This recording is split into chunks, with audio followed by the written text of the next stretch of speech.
welcome back, everybody. Joel Rather here, Hunt Hike Harvest Outdoors. We are excited to get into another episode with you today. We have another great guest on, someone that we've been, man, I don't know, it's kind of crazy. We actually tried to get this podcast done months ago, and then I think the hunting season hit, and our guest today is someone who is always on the move and is always hustling and making things happen. We are excited to have Andraya Grangroth on today, and she has a ton of stuff we're going to get into, so I don't want to let the cat out of the bag, but I just call her Dre. Dre, how are you today? Good. Thanks for having me, Joel. Yeah, well, I'm excited to get a chance to connect.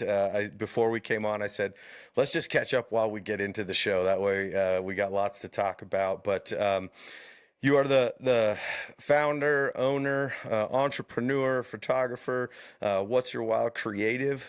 She does a ton of things in the outdoor space, and she's a hunting guide as well, which is super cool. And I kind of want to start by number one, just talk a little bit about who you are. Where I want to get a little bit into how did you get to where you are at this point, and then we'll get into some things about more about what you do and things that you're working on because you got a lot of exciting stuff. So let's begin there with tell us a little bit about what's your wild, and we'll kind of move from there. Yeah, first off, Joel, thanks for having me. It's great to come on and chat. We've been trying to get this going for a while, way back, I think, from the first Western Hunt Fest, which was Yeah. last May. So it's been almost a year, and it's just been super busy. A friend totally called me out the other day. He's like, "Yeah, this is what us folks with ADHD do. It's just we're always trouble." I was like, "Yep," called me out on it. Called me out. Yep. So yeah, I sort of have a lot of things going on. I am the owner of What's Your Wild Creative. Essentially, it's a space for me to be able to share wild places with other people. So that comes in a few different forms. One through my big game consulting program, which is a customizable program to each client, depending on what are the skills and topics they're looking to learn as a new hunter, or even if they are, more of an advanced hunter, if there's certain things they're looking to learn. Photographer, and I'm a hunting guide in the fall. And so a couple years back when hunting season ended, I just had this sort of overwhelming moment of sadness of I just want to continue to share wild places with other people. And how do I do that through the off season? Hunting season's only a few months long. I had guided full time that year, so I had put in 10 weeks of guiding pretty much straight through archery and then straight through rifle season. And I didn't want it to end.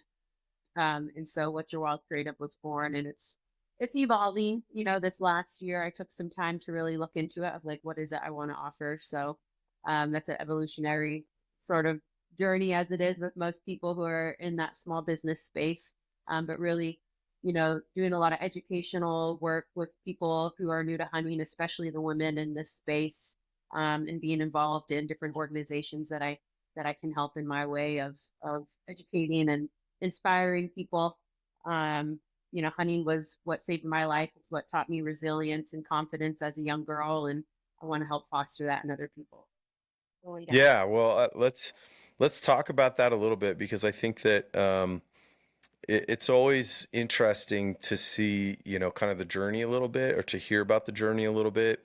Yeah. And where did hunting come into your life maybe, and how did it become kind of a passion for you to, evolving all the way to now being, a full-fledged guide? Let's start with that. Yeah, I grew up in a family fairly reliant off the land. Grew up in Washington State, a big family, and most of us hunted. I think everyone except for my two sisters got into the hunting space, and it was just something that I grew up around. So it's something I've known forever, and I gravitated towards it at a young age, having suffered some traumatic things as a child. Going out in the rainforest behind the house was always that place that made me feel most safe.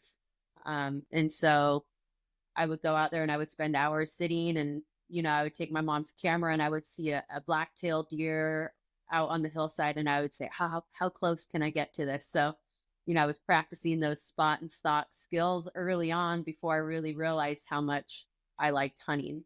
And so I spent a lot of time just outdoors as a kid. We had a very big garden. We grew every single plant and vegetable. So, Washington State was a very great climate to do that. And that's just kind of how our family lived. We fished on the Columbia River and hunted for black-tailed deer and Roosevelt elk.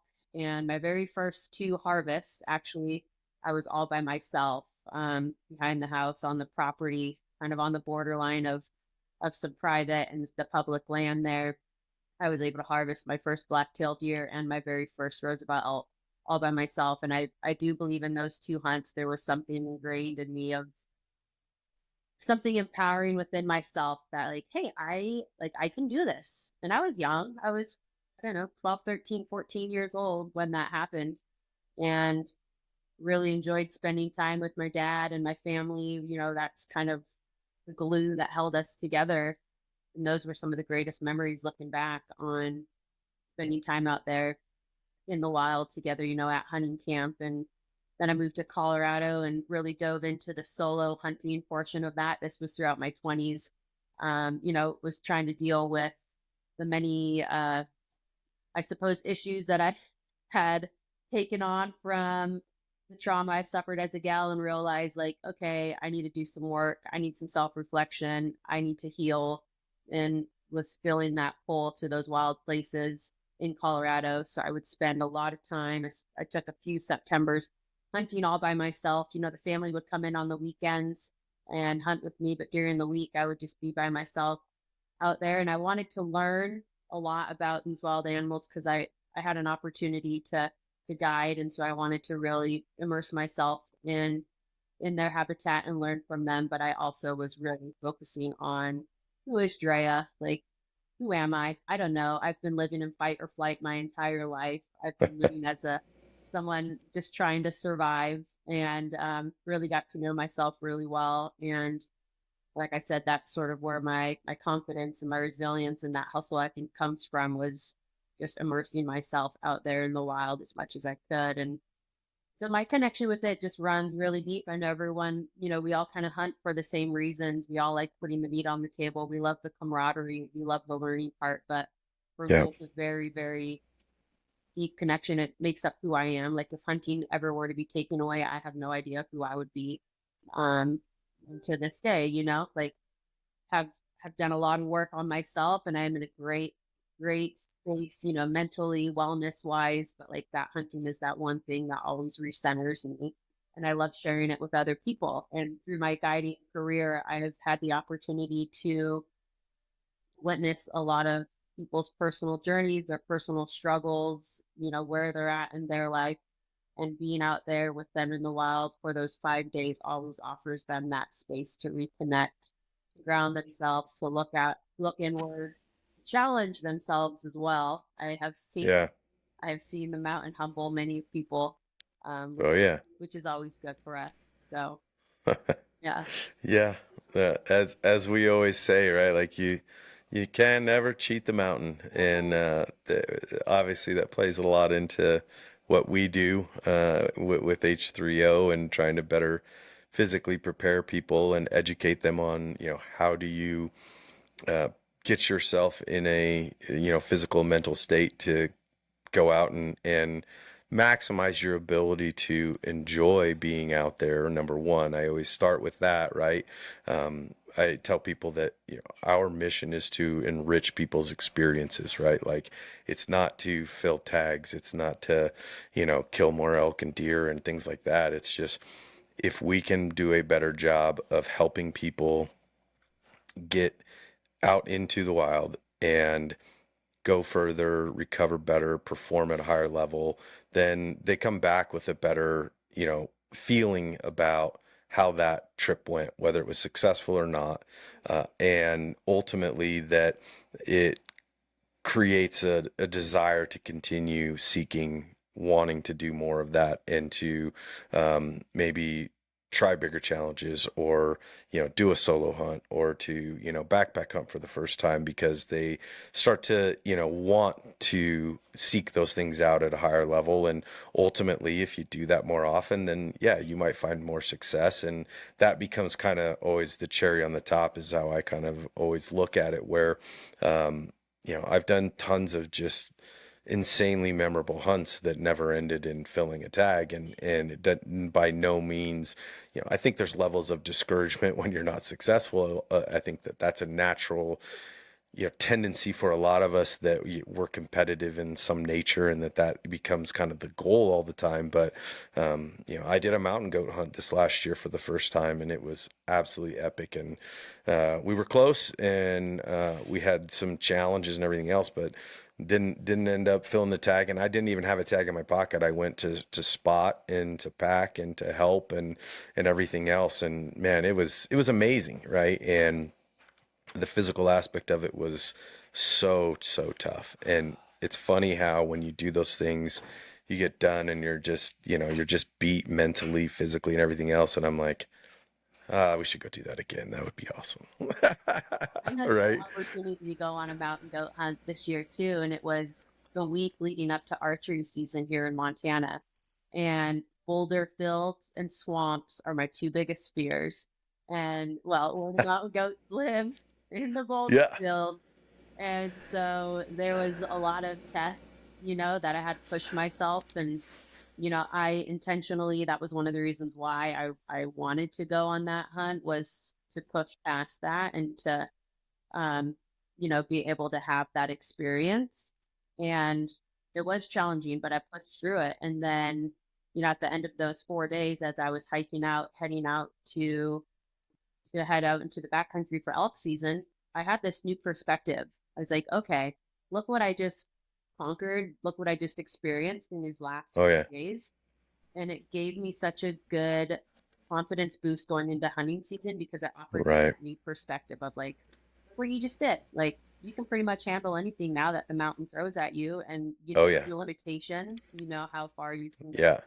go. And so that was Yeah. really cool to have that perspective going into the season, Yeah. which was great because it allowed me to push really hard for those 5 days before I had to go and guide. And even when I was guiding too, like I had that experience to look back on. Yeah. I mean, as you're just saying that, like, it's funny how, from a perspective, I had so many similarities to that, where we were here in Colorado, it was 4.5 miles to get to where the goats were every day. And, we obviously, we could have packed in a little bit deeper, or we could have, decided to, spike camp or something like that. But, our plan was to try and, be in and out in 4 days or so, which obviously some people could, have their opinions on that. But it was, so you're talking 9 miles of hiking just in and out before you do any hunting. And I look at a lot of your traditional days in the elk woods, and you're like, that's an average to above average day in total. And I'm like, yeah, that was still very attainable, right? And you see people that obviously do more. I mean, I've had, I remember doing a day where we were on a crazy death hike thing, and we did 24 miles in one day, and I think that there's something that calluses you in those experiences to kind of like let you know what you're capable of at times, that I think can be so valuable in mental kind of strength and resiliency and those types of things. And sure, yes, you don't just get off the couch and go do that. I mean, there has to be some preparation involved. But when you get opportunities to do that stuff, and you realize that, like, a lot of it does become about your headspace and Well, continuing to push and some of those things, that it's can be really rewarding. I think it can create a lot of growth for you individually, and knowing that there's a lot there if you tap into it. So super cool. Well, you mentioned kind of getting to Colorado, and you started getting into guiding. Tell me a little bit about, like, how did that connection happen? Was there a mentor involved in that? Was it just, pure luck? Was it something that you sought out? Like, how did that begin for you? Yeah, so I told this story recently on a podcast with her outdoor journey, and it was one of the most significant hunts of my life, I suppose, because she asked me, she's like, what's the most memorable hike you had or hunt you had?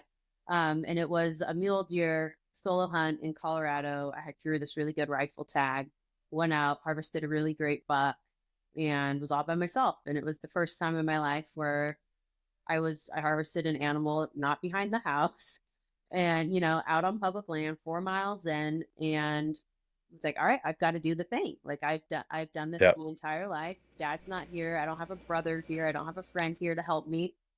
Yep. And so, broke it down and decided I was going to pack it all out. I was on a mission to like prove something to myself. And this was sort of in that time frame of my 20s where I really, really was diving into who's Drea, what am I capable of, pushing the limits, doing some different races, really sort of seeing what I was capable of. And, that pack out was probably one of the hardest pack outs I've had, just an entire mule deer on my back. But I'd go 100 yards and I would stop. And I just had this mantra that I kept saying, like, pain you're going through is self inflicted and it's temporary. This isn't Yep. pain that you suffered for years and years as a kid that you didn't choose. You're choosing this and you're gonna move through it and it's temporary and it's gonna be fine. A few days later, and people always ask me the story of like, how's your connection to guiding? And it's like, it's kind of funny, but it's also like not that great. Like, I was at the bar with my friend and we were just having a girls' night, having a couple drinks, and like, we didn't want anything to do with anyone else. We just wanted to like catch up. And these guys came up to the table and they're like, hey, you want to play some pool? And we're like, okay, sure, why not? And, they're some of my best friends now. We spent a good few years guiding together. And, so through the chit chat of the night of playing pool, they told us how they were hunting guides. And my friend Amy starts hyping me up of, oh, Drea just shot this big buck all by herself. Show him the picture, Drea. Come on, show him. And I'm sitting over there like, oh yeah, it's no big deal, whatever. And so, tell them the story, show them the picture, and essentially they're like, you should come out and guide with us. And it was that easy. I was like, really? Like, Yeah. you serious? And they're like, yeah, we could use a female guide in camp and we need more guides. And, clearly you're passionate about it and you know what you're doing. And so the following year I was able to um, start guiding, and I guided starting in rifle season, and that was the September that I dedicated the entire month of getting out there and solo hunting. Like I said, the family came out on the weekends, but for the most part, Monday through Friday, Monday through Thursday, it was just me on my own learning, immersing myself in that because I wanted to be better. I wanted to be able to provide a good experience for my clients. So Yeah. and so, Yeah. yeah, I did a good handful of years in Colorado and then came out to Montana and I got 3 seasons under my belt here now. So a couple drinks and a pool game. Yeah, pretty much. Yeah, it's funny. It's funny how things like that work, right? Like, and granted, I feel like obviously, you're gonna get a lot of variants of those types of things, right? Like I've talked to people that are in the guiding space that worked really hard to like, man, I want to break in, and they're reaching out to people and all this kind of stuff, and I know like myself personally, like I've dabbled a little bit in that. Like I've always thought, like, is that something that I really want to do, or that I would love to seek out? Because obviously, in the back of my brain, I think that the one mainstay has always been like, I just want to spend more time in the woods, and I know that when I'm there, it's like how I feel and my mental kind of status and just all of that is just always that's where I feel the best, right? And so I've done a little bit of that, tinkered with it, and I've kind of never fully immersed myself into that. And it's not to say that maybe I won't at some point, but Right. since then, and as we've kind of grown with the H3O thing, I've had a couple people now that I consider friends, colleagues within the industry that are like, yeah, man, if you ever want to come and help out, like let me know. And I'm always like, ooh, You should. like that's like an open door to like actually do it if I really want to, and so who knows, we'll see. I actually question, if it is fully something I want to do, because I feel like a lot of times for me it's my own like personal escape, although it's never about my self-filling tags. It's always more about the camaraderie. It's about being around people. It's about the pursuit and just being out there, that I've felt many a times just the fulfillment of like one of my best friends, killing a bull. I can think of a handful of years ago, and we were all together, and it was like, all right, we're gonna go kind of head this way. And one of my other buddies like, oh, I'm gonna kind of peek over this direction, and then my friend Darby's like, well, I'm gonna head over this ridge this way. And I went out, and I was with one other friend of mine, and we had went and kind of hiked this big loop and through this kind of basin, and didn't see anything. I don't recall. It was kind of unremarkable, if you will. And we hiked back, and the game plan was like, we'll meet back at camp. We were 8 miles in, where we were at. So it's like, we're in elk country, right? It wasn't like we're, at a big wall tent place where you're going to ride four-wheelers all the way up the trail and then go hiking in. Like we're walking out of camp into elk country. And so we're going to meet back at camp and have lunch. And as we're walking, it was just so odd, because like everybody kind of like the directions we all went, we literally ended up like walking back and meeting at literally the same time. Like all of us like come into sight at the same time. And my buddy Darby had went over the ridge, and he called in a bull on his own. And it was the first time he had like called a bull by himself, put it down by himself, and like I was so bummed because I didn't get to share that moment with him almost, right? And then we were all just fired up because like, well, let's go get it. Let's go pack it out, right? And come to find out, the story gets even more interesting, because he knew where he put the bull down, that it was gnarly, and it was like on a pitch that was like this in steep timber. And he's like it's just like a 2/10 of a mile right over here. Well, a couple clicks of 2/10 of a mile became two more tenths of a mile, and we end up hiking this bull out of this just hellhole, and it was awesome.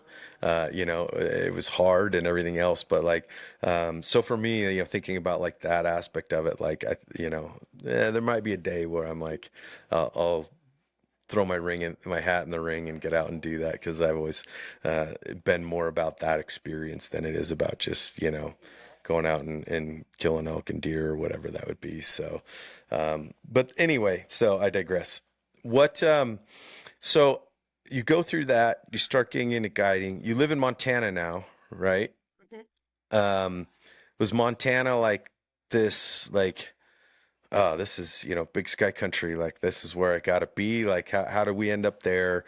And then, the guiding piece turns into a little bit of, I think, the entrepreneurial side of you, like identifying, as you've kind of mentioned numerous times now, like a big part of this process has been finding who I am. Where do I want to be, and what do I want, for myself?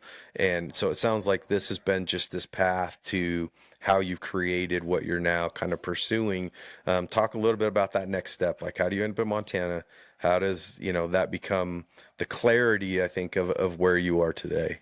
Yeah, so when I was in Colorado guiding, I had a bit of a unfortunate situation come up with the outfitter.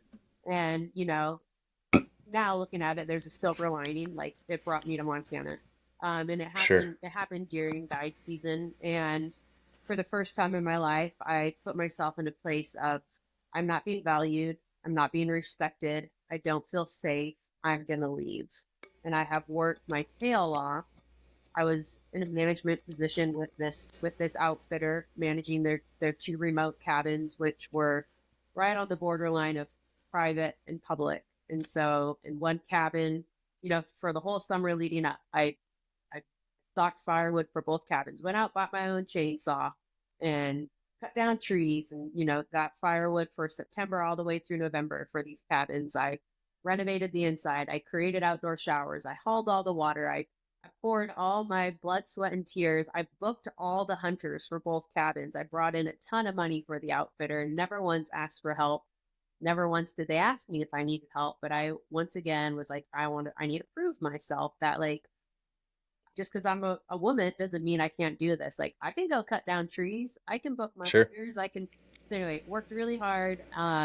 Unfortunate situation happened and because I didn't feel valued, I didn't feel respected, I didn't feel safe, I decided to walk away from the last 6 months that I had dedicated my time to. And I still wanted to guide. So I put a post up on social media just basically saying, I was looking for another guiding opportunity. And one of my now friends, she reached out to me and she had worked for the outfitter, which is Upper Canyon Outfitters here in Montana.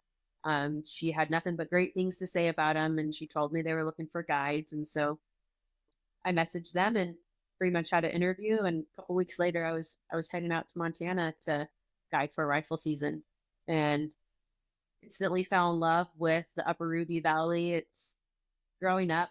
It's kind of funny. Growing up, we used to go to the KOA in Paradise Valley for our family reunions, which is a 10-minute drive from my house now. And I write about this in my book that like I remember driving out from Washington to Montana as a kid, looking out the back seat of the window, just in awe of Montana and of like big, vast mountains and the golden, valleys. And I remember as a kid being like, I want to live here someday. And after a couple years of being in Montana and I end up in Livingston and I'm realizing that the KOA is right down the road, like my life's come full circle. Like I meant to be here. Um, Yeah. I meant to be here for now. Who knows how long it lasts? So, having that experience where I felt that great amount of sadness after guide season, I realized like I want to continue to share these wild places with others. And how do I do that? Well, okay, what are the things that you're passionate about? What are the things that fuel you? Where do you want to put your energy into? And it was simple. Like, what are your values? And it's sharing wild places with others. Well, how do you do that? That's so broad. While through photography, while through education, sharing my story. That's why I wrote my book because I want to inspire other people to not only heal and work on themselves, but to get out there and let nature be that tool to help them become a better person. Um, and so, like I said in the beginning, it's a evolutionary process of this small business of like what are the certain things that are going to actually take, like where am I going to find success? I'm trying to figure that out. Is it going to be through photography or will it be through big game consulting? Guiding is always going to be there and I'm always going to guide, but that's 4 weeks out of the year. It could be more full time than that. I could eventually go to some other places and guide different times of the year, which I'm feeling the fire on some connections on that too. Um, Yeah. and so yeah, that's kind of where we're at right now with What's Your Wild Creative is just the education, the sharing the wild places, and really focusing my energy into those things that I value, and that fill up my cup. I don't want to go and work in a restaurant. I don't want to go and be in an office and work Monday through Friday for somebody that doesn't respect me or for Right. anyone in general that doesn't respect me. Um, Yeah. and so the hustle is hard. And I was talking with a new good friend yesterday, and he said, Drea, the consistency is the cake. Getting an animal or getting someone to book a consulting with you, that's icing on the cake. The consistency of putting in the work every day and showing up is the cake. And Yeah. I really appreciated that. I was like, yep, just you want the cake, you got to show up and you got to keep putting it in. So, yeah, I'm figuring it out. I didn't go to school for any of this stuff, but it's the stuff that I'm passionate about, right? And it's where I want to put my time and energy to. And coming out to Western Hunt Fest and meeting you and all the great community there, that was something that I totally chose to do on my Yeah. own because I was like, this seems cool. This seems fun. This seems like a great community. And I've Yeah. made some really great connections through there that have continued on, like Yeah. family or community versus like I could have been like, nah, I don't want to travel all the way to Colorado by myself and do this thing, like I don't want to shoot my bow every day. I don't want to put myself through some suckery training every day. Like and Yeah. not go out and spend time with friends. I would, but that's what I chose to do. And the connections I got from it were pretty awesome. Look at us. Here we are having this conversation. Right. Yeah. Yeah, Well, and just as a side note, you did win that event when you came out. I did. I did. Just so everybody knows, you did win that event, so between shooting, uh, calling, and the pack out challenge, it was a very, very successful weekend. But I recall you reaching out because, I think you probably did a little bit of, poking around at like, what is this event? And obviously we've been part of that event since its onset, the Western Hunt Fest and the Pack Out Challenge, and we've been executing that now for 3 years and getting ready to embark on year number 4. And I would echo the same thing, like the amount of people that have come into our circle through just organically being in that environment has been awesome. I've had multiple friendships that have developed off of that. Things that, I firmly believe it's like if you continue to immerse yourself in the places that you want to be, that so much more will come from that.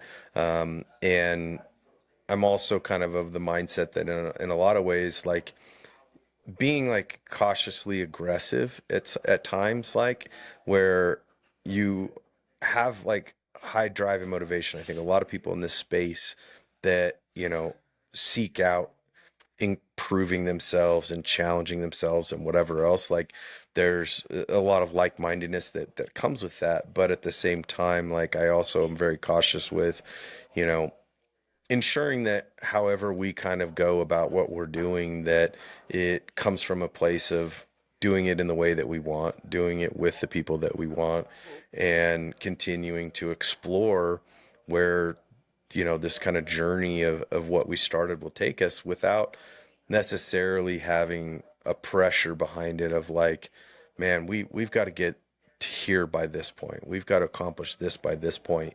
And we decided that early on, which was like, I'm not going to the bank to take out, $100,000 and know that like there's this looming stress that's behind what we're doing, knowing that like we have to find a way to make money. And I've always, as much as that ultimately at some level always becomes part of the equation, it was let's navigate through this kind of adventure, if you will, with some ideals and some vision of where we want to be, without necessarily feeling as if like there's so much riding on finding success in a given amount of time. And, for us, it's been this like slow burn, and it at times gets stressful. At times it gets frustrating because, you want to accomplish so much. And I think that's inherently, natural for a lot of us. But at the same time, it's like, you know, sitting down and getting an opportunity to talk with you and learn more about what you're doing. And then at the same time, like my brain on the other side's going like, what could we do to help each other more? What could we do to improve how you are, chasing what you're doing and what we're doing? And is there ways with which they're synonymous with each other, or at least provide an opportunity for all of us to grow a bigger community through not being myopic in how we operate, but being more inclusive and inviting in how we operate. And I think that's, again, maybe a tangent on my end, but I think that's a much better approach in my mind. I was at the at the Expo in Salt Lake City a couple Hmm. months ago, and it was cool to go to see some people there that I had met through different events and catch up with them. And there was this buzz that was happening there of all these small business owners, that are, within 5 years in the industry, and they're promoting each other. They're swinging in, they're saying hi to each other at the booths. We're all going to dinner together, and it's refreshing to see that community of people who are starting up, and and they're genuine people, right? They're genuine Yeah. businesses and organizations that want to see each other grow, and that are willing to make sacrifices to help them, and knowing in return that's what they would get if they needed it. Right. Yeah. That's for me, especially coming from a career in sports performance and, human performance and all that kind of stuff. It's been probably the most refreshing thing for me in the last 5 years is just what you're talking about. Because I think in the competitive world of athletics, there's so much that exists in this, like, people trying to create a proprietary way of how they do things. And it's like, the social media influence of it now, where it's like, check out what we do and we're better than the competition and this and that. And like, I've been doing it for 25 years now, right? And I've been through the paces of, being in, national championship games and having Olympians and, dealing with Super Bowl winners and all this other stuff. And it's like, that's been awesome to be a part of. But now I'm kind of at the point where it's like, I'm looking more for fulfillment in different ways than just winning. That inherently becomes part of the equation, where I'm like, you know what, dude, if you want to go out and tell people that you're the next best thing and you want to, talk about how you're so much better than this person and that person, like, go ahead. Like, I'm not jumping in that ring with you and fighting that battle to try and like have my voice be louder than yours on Instagram or whatever else. Like, it's just, I'm past that. And so when we, getting into this space, that exactly what you talked about has been just this like, man, this is so awesome, right? Like, people that are genuine about wanting to see other people succeed, welcoming that you're in that similar space with them, and more of this like, hey, how can we help each other? Like, how you doing? Like, can we cross promote? Can we, collaborate and all these other things? And I'm just like, this is amazing. Yeah, it's a So, support system that I haven't experienced at any other jobs per se. no. I experience it in the guiding world for sure, where you have to have a Yeah. team, especially how they run things over at Upper Can. You have your pack out crew, you have your housekeepers, you've got your kitchen folks, you've got your safety guy. And, when the clients come, they see that and they see the passion and the love for it that everyone has. And it's intoxicating, like, for the clients to see that too. And then they go and they tell other people, and they're like, wow, you guys run such a great ship. And it's like, we're all just here chasing our dreams. If it wasn't for Right. you guys, like, we wouldn't be able to do this. Um, Yeah. but no, it is special. There's definitely something about the hunting community that creates such a great camaraderie. Like, I do believe it's one of the greatest ways to connect with somebody. My clients show up on day one, and for the most part, if they're not a returning client, they're a stranger to me. And so they have this sort of busy first day of shooting your weapons. We go over like orientation, going through all their gear, and there's always this, like, not tension, but I go into their room, into their space, and I'm looking at all their gear, and sometimes their gear is pretty bad. Sometimes their gear is very, very expensive. And I have to be honest and upfront with them. And Yeah. there's always this little bit of like hesitation of like, who is this 5 foot girl that's supposed to be my guide for the next 5 days? Yeah. And a lot of them have, have told me how they doubted me when they first saw, and then but by the end of those 5 days, for the most part, we're really good friends. And I've stayed in contact with a lot of my clients, even that I've only guided for 1 year, and it might have been 5 years ago. I've put in my 8th season this year. um and you have some clients that come and go and you don't connect that well with, but some of those clients now are family. And it's funny, I had a friend last year ask me, he's like, so you getting excited for guide season? And it's like, well, I have learned to not have any expectations. And I am looking forward to the journey ahead.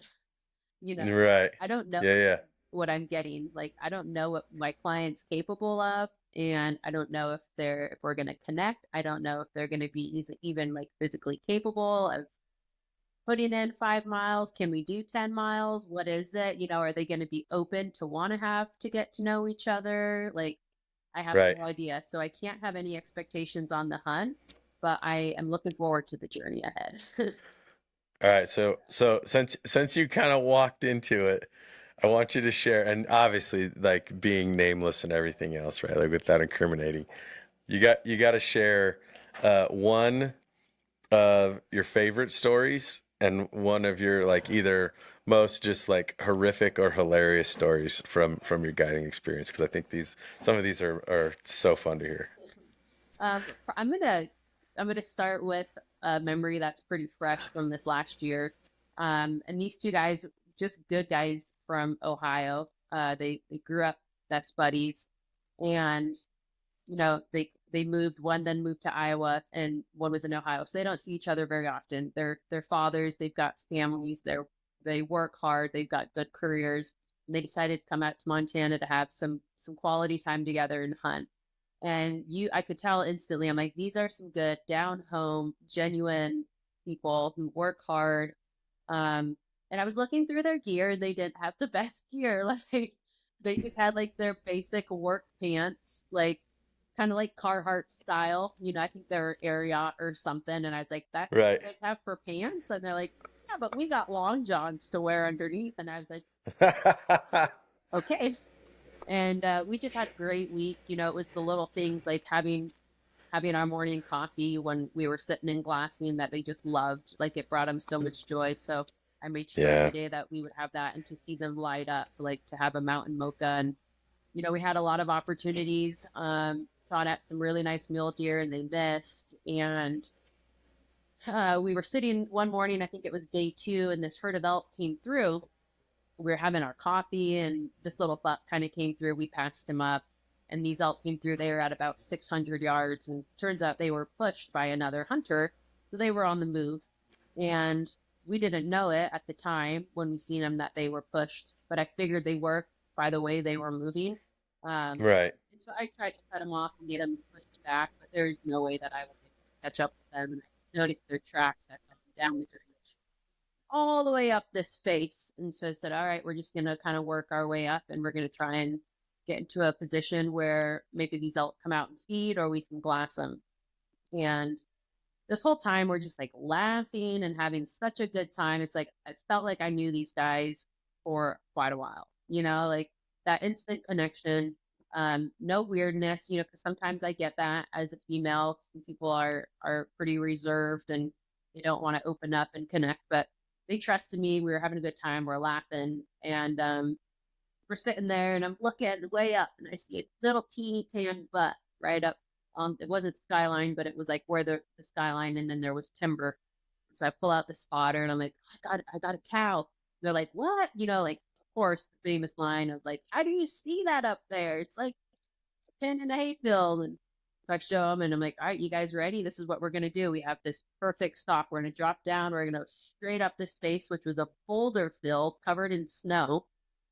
And I just had to put my big girl pants on that one because I hate boulder fields, and I had to pretend that I wasn't having to change my underwear. And so I was like, Right. get up to this little point, and I was using Onyx, and I'm like, it's going to be about 350 yards to where they were. So we sneak up there, sure thing. We drop our packs, we put on our layers, and they put on their warm top layers, but they just have their working pants on, with their lawn johns. So we sneak up when we get to the ridge, and we see the cow bedded. And so I'm like, all right, I'm going to set you both up, and we're going to wait for these cows to get up. And if they get up and we have 2 shots, if we have an opportunity, we're going to take it. Right.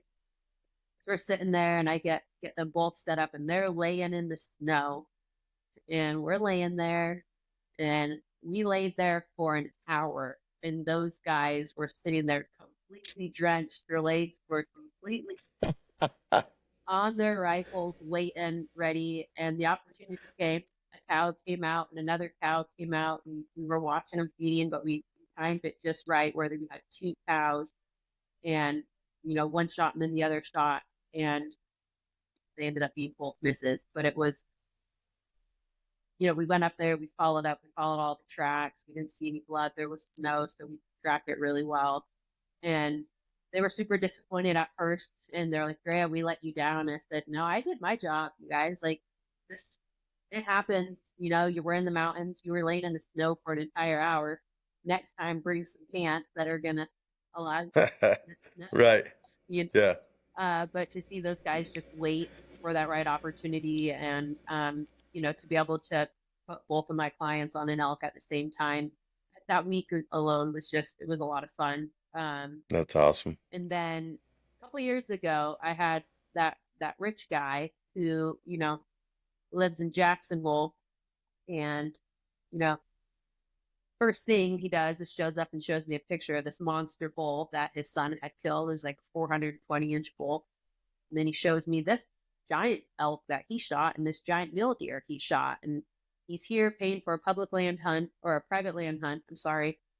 The private land hunts that we do are not necessarily on private land, but it's the access through private to public Yeah. land. And it's just better hunting because you don't have as much pressure. And those are also the areas that the elk and the deer kind of get pushed to. And he was under the impression that we were going to be driving side by side through private land, and he was going to be able to shoot one from a side by side. Of course. Got a 300 PRC. One second, I gotta have this dog go lay down. Go lay down. Lay down. He's got all the expensive gear, and he's showing me all these pictures and telling me how he's killed all these big mature animals. And he's like, I only want, a big mule deer and a big bull. I was straight up with them. I said, okay, we've got a chance on that. But at the same time, like, if we get on a bull that's a 5x5, like, that might be the only bull we see in the 5 days. And like, will you shoot a cow? Will you shoot a smaller buck? Right. No, very persistent.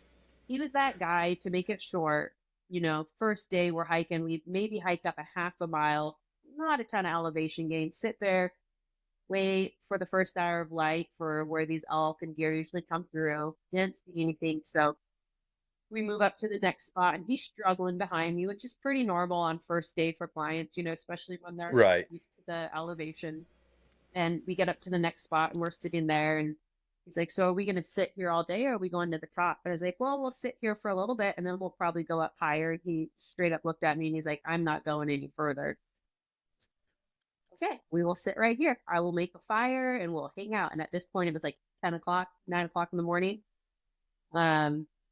And we're sitting there, and I was like, so tell me about your kids. Like, do they play sports? Like, your son's into hunting, is your daughter into hunting? And Dre, is this where we sit here and get to know each other, or pretend to get to know each other, with just like this blank look on his face of non-interest? And I was like, we don't have to, but I thought conversation would be nice. Right. One of those people that he definitely Ugh. doubted my skill. He was there for the trophy. He didn't want to put in any work. He didn't even want to have conversation and get to know each other. Right. The first night after he killed a small little buck, he decided to shoot this buck, which was like a 3x3. And the only reason why I let him shoot it was like, how quick can I get this done with this client? Right. Do I have to Yeah. days? And was complaining after the first day that like he was under the wrong impression and all these things. And ultimately he shot a cow the next day. So he went from, I want a big bull, I want a big buck, shooting a cow, and shooting a buck that was maybe 3 years old. And Yeah. I guarantee you it was because the mountain, like, he didn't have it in him to hike the mountains for 5 days, Yeah. and Oh yeah. I was very happy to say, see you later. Because 5 days of that would have really been tough, Right. day Yeah. day and a morning of it was tough enough. And so I've been pretty fortunate to have like some pretty darn good clients, but that was one. I had a couple one year in Colorado where the husband was just not nice to his wife. Just spoke to her very, very poorly. That was really hard to be around, because I have to maintain a level of professionalism, and For sure. and I don't want to assume anything, and I want to be a positive person, right? And I want to give them that positive Yep. experience. So all in all, most of my clients have been really good, but every once in a while you get a little sour Oh yeah. kid. Oh You yeah. gotta put in the work, and Yeah. Well, and I mean, I think everybody knows people like that. I got a good friend of mine who, he has a buddy that this guy's abundantly wealthy, right? And he's gone to one of those places where it's like you just pay for the size of the animal that you want to end up taking, right? And so he ends up paying for an elk hunt where his standard was that I want to shoot a bull that's 420 inches or bigger, right? Which obviously, guess what? There's gonna be few and far between, and it's a $60,000 price tag, And he sends me a picture of it, and I'm like, oh my gosh, and then like tells me the backstory, and I'm like, oh, okay, like it's that guy. Like he's like, here you go, take my money. I want to freaking get this, Mhm. and I want to like show everybody else. And it's like, well, that's fairy tale land Yeah. for 90+% of most people. And it's like, if you got it, that's cool, but I'm not interested in a hunt like that. Sure, I'd love to find a bull like that, but the odds of finding a bull like that anywhere I'm going isn't going to be very good, Yeah. right? So who knows? I mean, maybe H3O blows up and I'm like, sweet, take me on a 400-inch bull hunt, right? Like, awesome. But we'll see.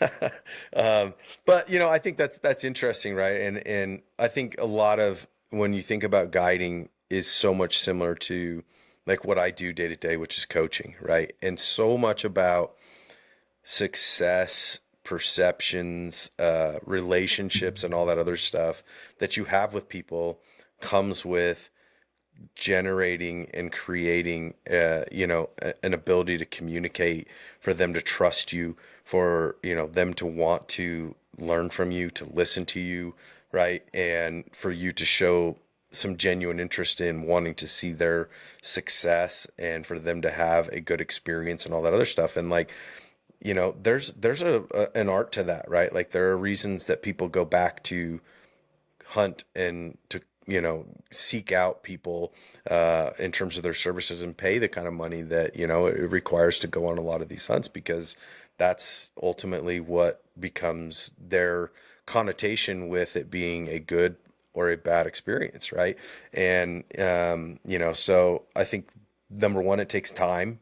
You have to develop how as an individual, how you deal with people, how you help, how you communicate, how you show, what you're capable of, so that that evolves. In your case, like it's a pretty short window. It's like you said, like it's a 5-day experience where it's like you mention it, like day one, I'm gonna go in, I'm gonna go look at their gear, and like first and foremost, there's going to be these like preconceived notions. People are going to go like, who's this person, right? And then you like start going through their gear, and they're like, what? Like my gear's not good enough for you, and all these things where it's like, yeah, okay, and you're just like, hang in there, give me some time, and then like you get through the end of that filter, and 5 days later, like, man, we can't wait to come back and see you. It's like that's a process, right? Like it's such a process, and sure, and that's why like I probably I walked you into that one, which is like there's always gonna be successes and failures. I know there's been that with me. There's people that walked at my door and, over time going like it wasn't. And I'm like, but did you really put in the effort that you should have? Did you show up prepared?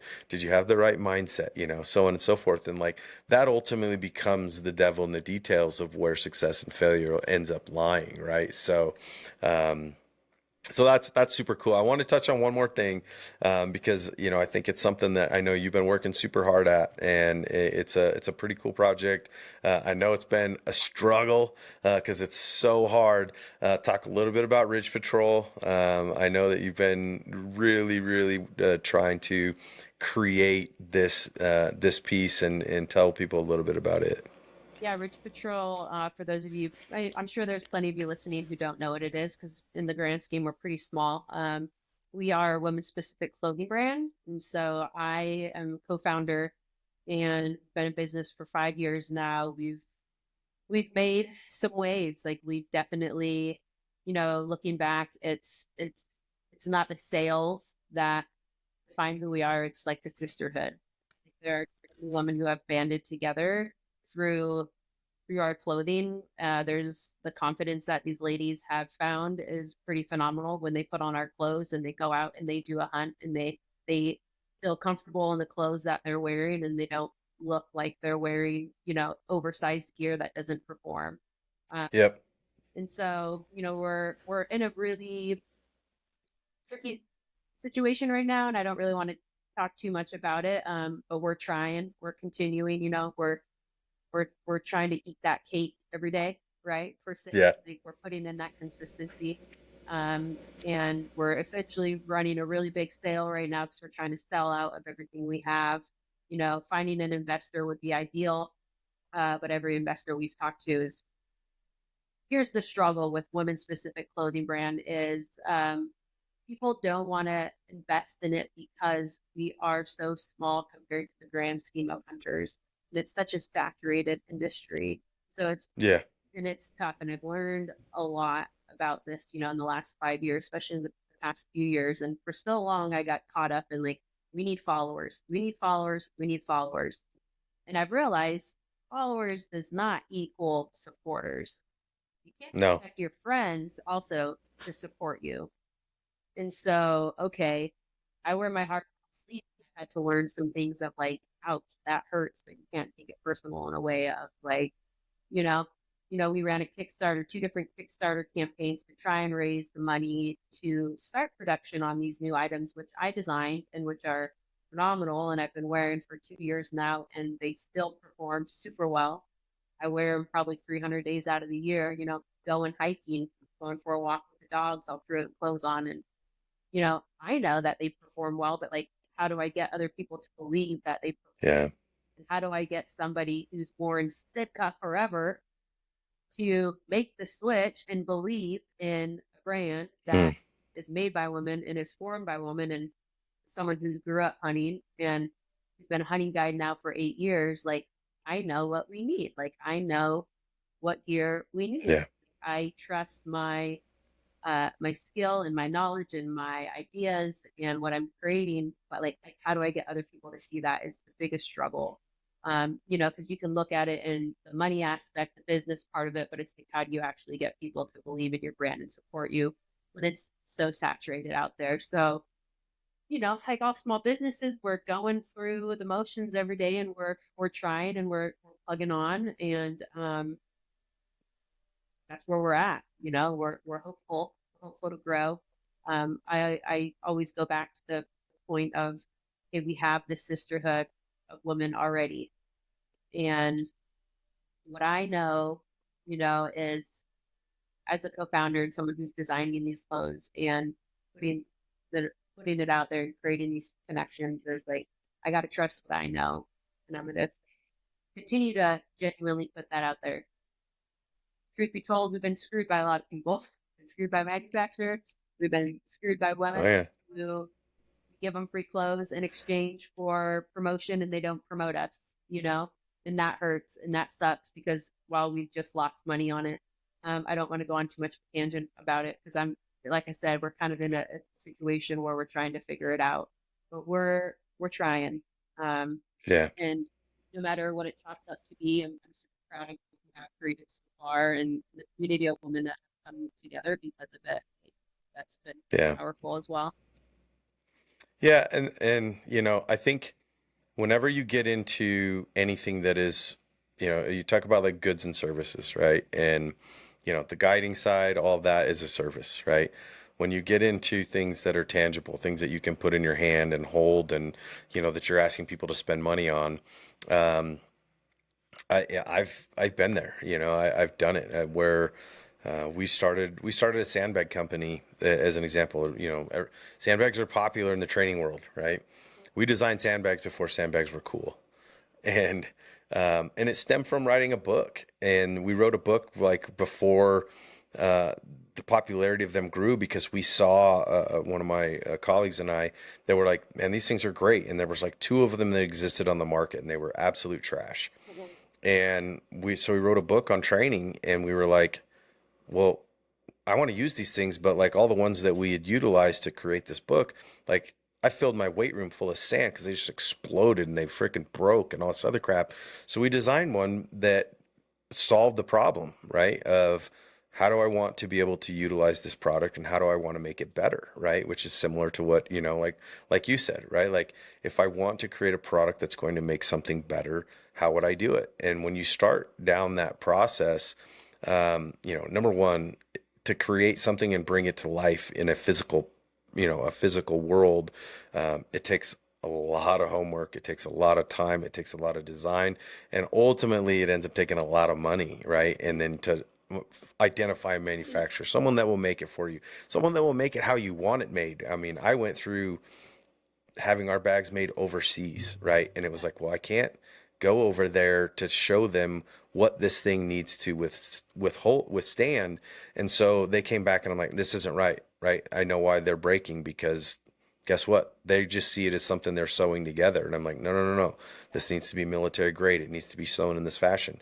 And, it's such a struggle to get there. And ultimately it becomes down to, you've got to take a pretty big leap financially. You've got to have some backing and all those things. And it can be super tough. But at the end of the day, if stay true to what you want in terms of like how you want it to be done, you'll find a way, you'll figure it out, right? Like and it just takes the one door that you walk into that could be the one that you need. It needs the one person who's like, I believe in what you're doing. I see what you're doing, right? Like, let's figure this out, whatever. And so, hopefully we'll continue to see that progress for you. The struggles are always real, right? Um, Exactly. but, but hopefully they're worth it, right? At the end of the day, I think that's what it's all about. And you've grown through a ton of resiliency anyway, so you'll find a way. Always do, right? Yeah. Yeah. So, well, tell people where they can find you. We want to obviously make sure we'll include all the connectivity, including, your book. I mean, you have a really awesome book that's out. We'll make sure that people know how to find you, but tell everybody what's the easiest place to find you, and everything that What's Your Wild is doing. Absolutely. So if you want to connect with me through What's Your Wild Creative, it's just What's Your Wild Creative or what'syourwild.net. Everything's connected on there. Even Rich Patrol's connected there. If you're looking for some women's clothes and you want to support us, or you know of anyone who wants to invest, or who knows, it's simple. Google Rich Patrol. So whether it's Okay. our website or our Instagram, it's just Rich Patrol. And I manage all the accounts, so I have a million different things going on. So whether you contact me Yeah. personally or through What's Your Wild Creative or through Rich Patrol, I'm gonna be the person that's responding back to you. So Yeah. I feel your pain on that. Like, if people's like, hey, do you have a business card or whatever? I'm like, just yeah, go to hunthikeharvest.com, go to fastcolorado.com, yeah, go to our Instagram, I'm like, every single one of those is going to take you right back to me. So like, exactly. there's a million outlets in there. Guess what? Any single one of them, you DM me on there, there's an email Mhm. address on there. If you check the phone number on any of those web pages, Yeah, it's going to come right to this sucker. So I ain't hard to find. exactly. So Yeah. no, that's great. Well, Dre, it's been awesome to catch up with you. It's always exciting to see people, like just going and chasing everything that they love, and hopefully it'd be fun someday. Although I don't know. We'll talk offline about this, but man, the Grizzly country is it's something for me that it's a Okay, it's stigma. not that bad. It's not that bad. Okay. Yeah, I know. But you're gonna have to talk me into that one. So, Yeah. but I love Montana, and it'd be fun to get out and see some country with you. Hopefully, we'll see you at a Western Hunt Fest maybe this year. I plan on it. There's maybe I may be taking a different position there, maybe behind the camera, uh, Yeah. versus competing. Okay. But either way, I'll be there. Yeah. Nice. Well, that's awesome. We'll definitely look forward to seeing you in the flesh, which will be awesome. Um, Guys, go out and follow Dre. She's doing a lot of great stuff. If you can support, do that, right? Share the message. If you're looking for a good hunt in Montana, look her up. She is good at her job. I've seen, if you go and look at any of her socials and everything else, the homework and the time you spend in the woods speaks for itself. And we wish you continued success, and we'll definitely look forward to seeing you this spring. I know we've got a lot of places and things that are hopefully paths will cross, and we'll get to spend some more time on a social aspect. So, Yeah, that would be great. Thanks again for having me. It's a good chat. yeah, you as well. Have an awesome day, guys. Thanks so much for tuning in. We'll see you next time, and hopefully we'll continue rolling on with great people like yourself. So.